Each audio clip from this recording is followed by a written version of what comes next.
Hello students, welcome back to the channel. तो बच्चों, last part में हम लोग ने सेंट्रीपिटल फोर्स देख लिया था।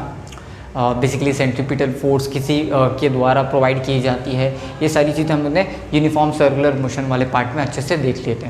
Okay, so today's topic is centrifugal force. ठीक है, आप लोग ने इसको भी अच्छे से पढ़ रखा है 9th स्टैंडर्ड 10th स्टैंडर्ड में कि सेंट्रीफ्यूगल फोर्स क्या होती है ना। सेंट्रीपिटल फोर्स क्या थी टूवर्ड्स द सेंटर, और सेंट्रीफ्यूगल क्या होती है अवे फ्रॉम द सेंटर। तो आओ आज उसको थोड़ा सा डिटेल में स्टडी करते हैं। तो बेसिकली बच्चों देखो, सेंट्रीफ्यूगल फोर्स जो होती है ना, वो एक फेक फोर्स होती है। ठीक है, मतलब इमेजिनरी फोर्स जिसको बनाया गया है या सोची समझी हाइपोथेसिस है। क्लियर हुआ? तो अब इसमें होता क्या है वो थोड़ा सा हम स्टडी कर लेते हैं। तो मैंने यहाँ पे ये जो दिख रहा है, ये मेले में आप लोग देखे होंगे, जाइंट व्हील होता है। ठीक है, तो इसमें क्या है, दो दोस्त लोग बैठे हैं। अब ये व्हील जो है ऐसा जुब जुब जुब जुब जुब ऐसा करके घूम रहे हैं। ठीक है, घूम रहे हैं तो ये लोग भी घूम रहे होंगे। इनका एक दोस्त है सी, ये बंदा थोड़ा सा डरपूक है तो इसलिए झूले के बाहर है। ठीक है, ये बंदे के हिसाब से ये जो दो लोग हैं, इसके ए और बी, ये लोग कैसे है, मोशन में है। ठीक है, इसके पॉइंट ऑफ व्यू से ये दोनों कैसे हैं, मोशन में। और कैसे मोशन में, सर्कुलर मोशन में। ओके ओके, अब बेसिकली देखो, ये बंदा जो है ना, अपना सी बंदा, ये जो है नॉन रोटेटरी फ्रेम में है। अब ये रोटेटरी फ्रेम क्या होता है, नॉन रोटेटरी फ्रेम क्या होता है, उसको बता देता हूँ। बेसिकली रोटेटरी फ्रेम, सबसे पहले समझ लो कि ये जो दोनों बैठे हैं, ये दोनों उस फ्रेम के अंदर बैठे हैं जिसमें मोशन हो रहा है। ठीक है, वो खुद उस फ्रेम में है जहाँ मोशन हो रहा है। ये उस फ्रेम के बाहर है जिससे ये उन लोगों को मोशन में देख सकता है। ठीक है, तो ये नॉन रोटेटरी फ्रेम में है और ये जो दोनों बंदे हैं ये रोटेटरी फ्रेम में है। ओके, यहाँ तक क्लियर हो गया। अब ज़रा देखो कि ये जो है अपना जाइंट व्हील, वो थोड़ा सा रॉड वॉड का रहता है, तो उसके अंदर भी एक फोर्स होती है जिसको हम लोग कहते हैं टेंशन। ठीक है, टेंशन फोर्स होती है। ठीक है, ये आप लोग अभी फिजिक्स में पढ़ोगे, टेंशन फोर्स वगैरह रोटेशनल डायनामिक्स वाले चैप्टर में हम लोग के। तो जब ये लोग ऐसा घूम रहे होते हैं तो इनको ये जो रॉड में लगा हुआ जो टेंशन है, ये सेंटर की तरफ क्या होता है, एक्ट होता है। ठीक है, अब अगर सेंटर की तरफ एक्ट हो रहा है तो ये जो टेंशन फोर्स है वो किसका काम करता है, सेंट्रीपिटल फोर्स का। ये अच्छे से हम लोग ने देख लिए थे। ओके, अब यहाँ पे क्या होगा, तो ये दोनों पे सेंट्रीपिटल फोर्स लग रहा है, डेट इज वाई ये लोग क्या हो रहे हैं बच्चा, सर्कुलर मोशन परफॉर्म कर रहे हैं। ठीक है, ये इस बंदे के हिसाब से ये चीज़ हमें समझ में आ गई है ना। सी के पॉइंट से क्या है कि भाई ये या तो किसी एक को पकड़ लो भाई, जो बी है, बी वाला जो बंदा है, इस पे क्या लग रहा है, सेंटर की तरफ एक फोर्स इसको अपनी तरफ खींच रहा है, और ये कैसा मोशन परफॉर्म कर रहा है, सेंट्रीपिटल फोर्स की वजह से ये सर्कुलर मोशन परफॉर्म कर रहा है। ठीक है, अब ज़रा यहाँ पे देखो, centripetal force on B provides acceleration. Obviously जहाँ कल मैंने बताया कि जहाँ पे फोर्स आएगा वहाँ पे क्या होगा, आपका एक्सेलरेशन आना ही है। ओके, क्लियर हो गया? यहाँ तक समझ में आ गया। अब एक्सेलरेशन आ रहा है मतलब वेलोसिटी भी आएगी।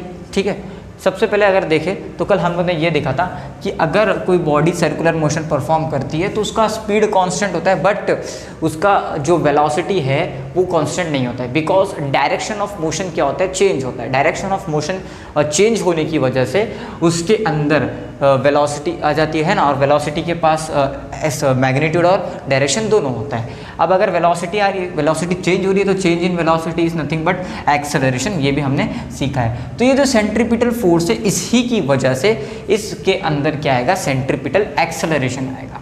ठीक है, ये भी चीज़ याद रखना। चलो अब ज़रा यहाँ पे देखो, ये ए के हिसाब से, अब ये बंदे के हिसाब से ये बंदा कैसा है, अब ये बंदा खुद कैसा है, रोटेटरी फ्रेम में है ना।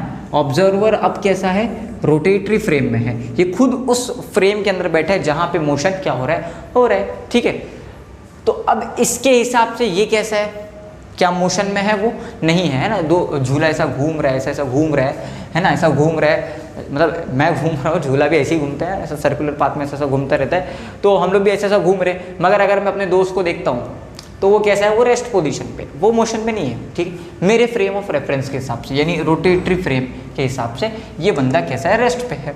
ठीक है, दूसरा बट मैंने ये सोचा ये तो रेस्ट पे, बट इस पे क्या हो रहा है, सेंट्रीपिटल फोर्स लग रहा है। क्यों? ठीक है, हमको पता है कि यहाँ पे झूला तो घूम रहा है और सेंट्रीपिटल फोर्स तो लगना ही है, ठीक है, तो सेंट्रीपिटल फोर्स तो लग रहा है।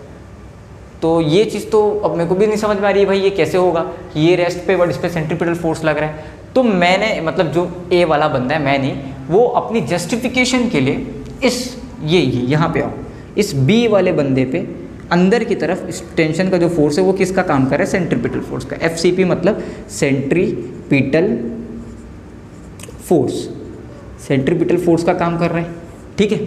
और जो बी वाला ये, यानी मैंने क्या सोचा कि भाई ये अगर रेस्ट पे है तो इस पे सेंट्रीपिटल फोर्स लग रहा है, मैंने मतलब सोचा नहीं, ये तो लग ही रहा है, ऑब्वियसली बात है क्योंकि झूला घूम रहा है। अब मैंने अपनी जस्टिफिकेशन के लिए क्या कहा कि यार अब तो मुझे कुछ ना कुछ तो करना होगा, ये रुका हुआ है बट मुझे इसको प्रूफ करना होगा कि भाई ये जो है अभी मतलब कैसे समझो, चलो ठीक है, इसको अभी यहाँ देख लो, ये बंदा जो बी पॉइंट पे है ये बेसिकली क्या है, रुका हुआ है ए के हिसाब से, बट इसके ऊपर सेंट्रीपिटल फोर्स लग रहा है। तो मैंने क्या किया, मेरी जस्टिफिकेशन के हिसाब से मैंने इसको आउटवर्ड डायरेक्शन में एक फोर्स अप्लाई किया, मतलब फोर्स माना, ठीक है, मतलब सेंटर की तरफ अगर एक फोर्स आ रहा है तो मैंने बाहर की तरफ भी एक फोर्स क्या किया, एज्यूम किया, और जिसका नाम मिला मुझे centrifugal force, centrifugal force away from the centre. तो दोनों फोर्स कैसा है, एक दूसरे के बराबर हो सकता है क्या, हो सकता है, बट डायरेक्शन दोनों का क्या है, सेम है। मतलब अगर जितना सेंट्रीपिटल फोर्स होगा उतना ही सेंट्रीफ्यूगल फोर्स होगा, बट डायरेक्शन दोनों का कैसा होगा, अपोजिट होगा, ठीक है, डायरेक्शन अपोजिट होगा, इसलिए मैंने क्या लगाया, माइनस का साइन लगाओ, ये याद रखना, इसका डायरेक्शन इससे अपोजिट है, बट दोनों इक्वल हो गए, है ना, मैग्नीट्यूड वाइज दोनों क्या हो गया, इक्वल हो गया, जितना सेंट्रीपिटल फोर्स होगा उतना सेंट्रीफ्यूगल फोर्स होगा, तो नेट फोर्स क्या होगा, 0 हो जाएगा, क्योंकि ये जो बंदा है बीच में ही है ना। क्लियर हो गया, समझ में आया। नेट फोर्स नहीं बोल सकते, बट दोनों का नेट फोर्स अगर डालोगे तो वो आने वाला है, ठीक है। तो इस पे जो दोनों लगने वाला फोर्स है वो क्या हो रहा है, देखो ना, अगर ये प्लस है ये दूसरा माइनस है तो कैंसिल आउट हो जा रहे हैं, दोनों फोर्स एक दूसरे को क्या कर रहे हैं, कैंसिल आउट कर रहे हैं, इसलिए क्या है, रुका हुआ है ना, रुका हुआ है मतलब रेस्ट पोजीशन पे, नेट फोर्स क्या है, 0 हो गया है। क्लियर हुआ। तो यहाँ पे ये चीज़ हमें समझ में आई कि सेंट्रीपिटल फोर्स जो होता है ना बच्चों, वो एक अजम्पशन है या एक फेक फोर्स है जो हम लोग को कंसीडर करना पड़ता है। क्लियर हो गया। क्योंकि अगर सेंटर की तरफ अगर किसी बॉडी को यानी ये टेंशन फोर्स सेंटर की तरफ खींच रहा है तो उसको बैलेंस करने के लिए बाहर डायरेक्शन में यानी ये डायरेक्शन में हमें एक फोर्स कंसिडर करना पड़ेगा and that is centrifugal force. तो ऑब्जर्वर अभी रोटेटरी फ्रेम के हिसाब से इसके ऊपर सेंट्रीफ्यूगल फोर्स भी लग रहा है और सेंट्रीपिटल फोर्स भी लग रहा है। ठीक है, तो ये कंसेप्ट था अपना सेंट्रीफ्यूगल फोर्स का। ठीक है, मैं यहाँ लिख देता हूँ, ये भी एक कैसा है, सूडो फोर्स है। सूडो फोर्स आपने 11th में भी पढ़ा होगा। ठीक है, या अभी आप लोग पढ़ोगे आगे भी कि सूडो फोर्स क्या होता है। बेसिकली फेक फोर्स होता है जो एग्जिस्ट नहीं करता है इस दुनिया में।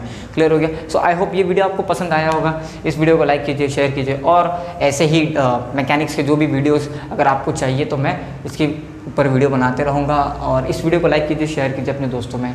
Thank you very much student, मिलते हैं नेक्स्ट वीडियो में, तब तक के लिए बाय बाय।